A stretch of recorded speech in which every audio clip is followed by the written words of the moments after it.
lockdown सत्तर के सखी नहीं रखो ना जे बई गे लागल छ लॉकडाउन सत्तर के सखी नहीं रखो ना जे बई गे लागे सरधुआ करोना भाई से मिलो नहीं देतई गे भैया हमर भैया हमर सखी भैया हमर आके करा से राखी बनौतई गे भैया हमर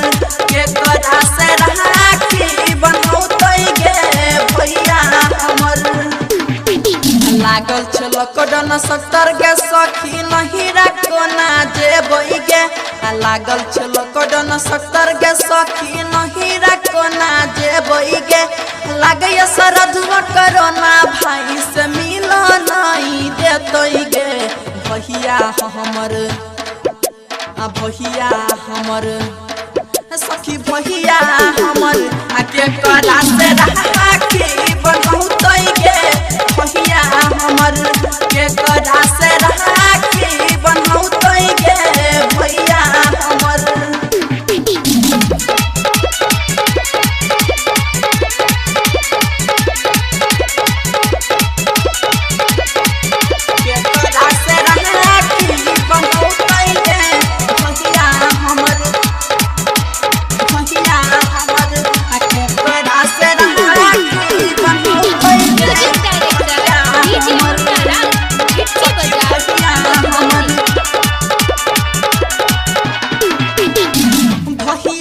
कलाई हमर अहिना रही जे तई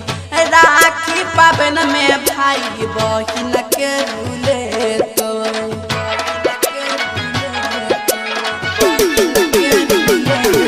भैया के कलाई हमर अहिना रही जे तई राखी पाबन में भाई बहिन के रुले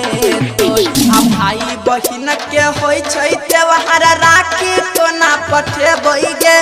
भाई बहिन के होय छै त्योहार राखी कोना पठेबै गे आ लागैया बिना खेने पीने रहिया देखत हेतै गे भैया हमर भैया हमर सखी भैया हमर आके करा से राखी बनौतई गे भैया हमर आके करा से राखी बनौतई गे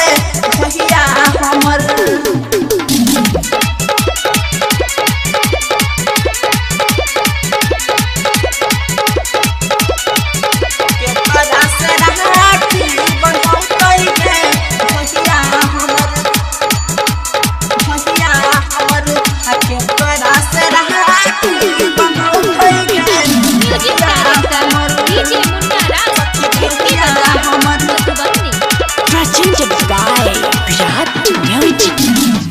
भाई छै हमर के दुलरुआ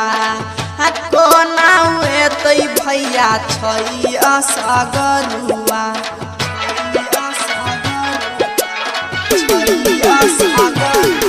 एके गो भाई छै हमर के दुलरुआ कोना के एतै भैया छै असगरुआ राइटर सुधीर सुमन भैया के कोना हम भूलेबै गे राजू नौसाद बेचन भैया के कोना हम भूलेबै गे लागैया सरधुआ करोना भाई से मिलो नहीं देतै गे भैया हमर भैया हमर सखी भैया हमर के करा से राखी बनौतई गे भैया हमर के करा से राखी